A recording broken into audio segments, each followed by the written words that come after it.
The next on the agenda tonight is our action items.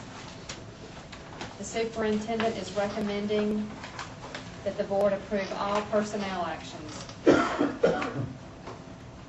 There were some addendums, so if you all will take a few minutes to look over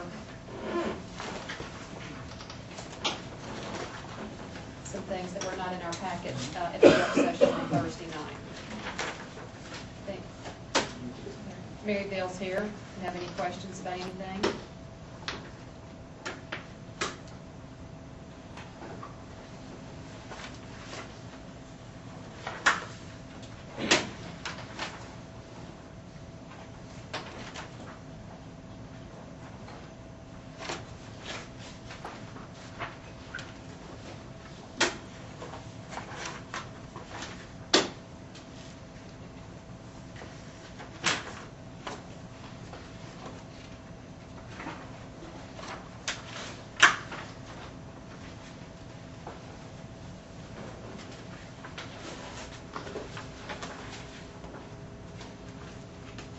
Are there any questions regarding personnel?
Any questions regarding personnel actions?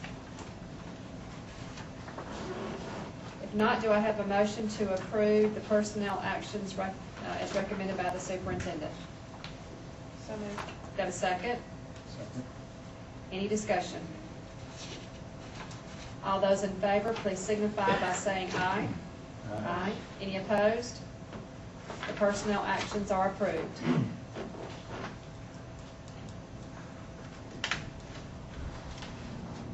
The next item, under action items, the superintendent is recommending that the board approve the financials for February, payroll for March in the amount of $6,779,172.38, and cash disbursement for March in the amount of $2,922,166. Do I have a motion to approve tonight's business actions? So moved. Do I have a second? Second. Any discussion? Yes. Yes, sir. Mr. Craig, obviously, we've had an awful lot of questions, and we do appreciate public participation tonight. Concerning, let's talk about the next 5 years. Is there a way we can put together a projection? And you may be already working on it for the next 5 years for our expenditures and our revenues that you see. I mean, obviously, we understand that possibly some cuts. We also understand the continuing increase in just doing business. And just wonder if you could give me an update. The kind of tentative plan for that, Mr. Defnall, we've really done that continuously from an analytical standpoint. We work with what-if scenarios, but the capital plan is really needs to be interrelated with that plan.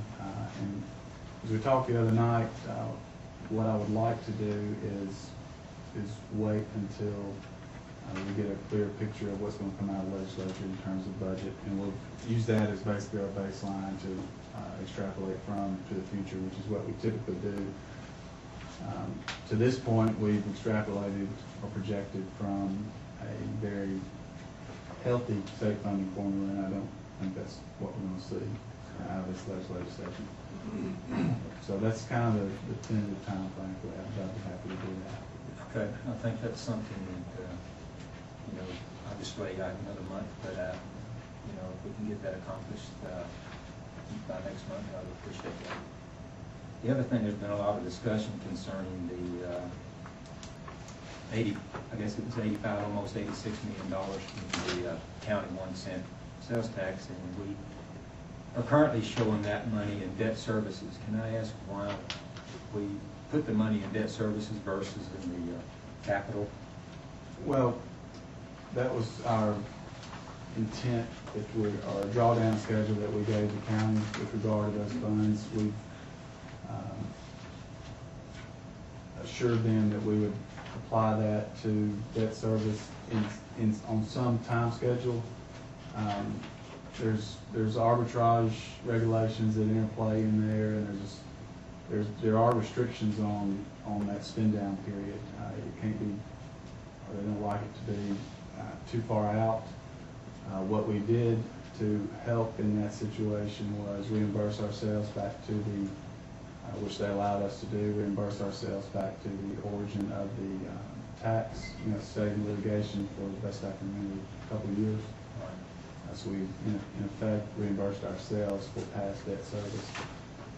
And what that really did was get it out from under the umbrella, the county umbrella, that put it in a local fund. So really, that money is interchangeable. It's unrestricted, as is the general fund and the 24 million revenues. So we could transfer money to the capital project fund? Yes. We did not in 07, if you look at your financial statements, we did not apply the total, the local funds and the county money, that we let it accumulate in that fund. But we could have just as easily presented it another way and not transferred out a 24 mil fund to cover that. It's really kind of a conservative approach to that. Also,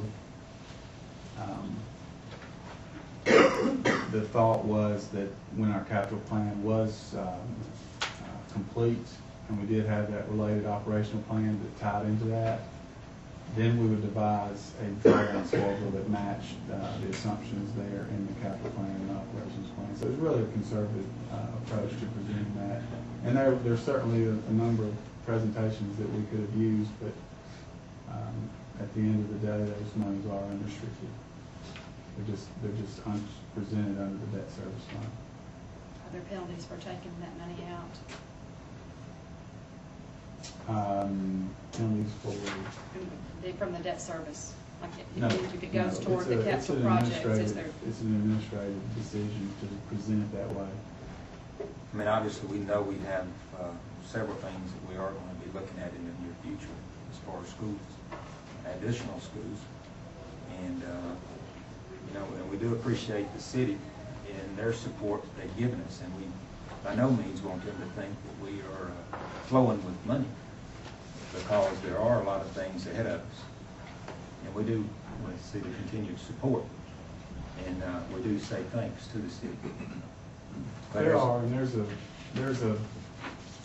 the revenue flow from that 1 cent tax is not the norm. I mean, the tax is going to be assessed in the county over the life of over the life of those bonds.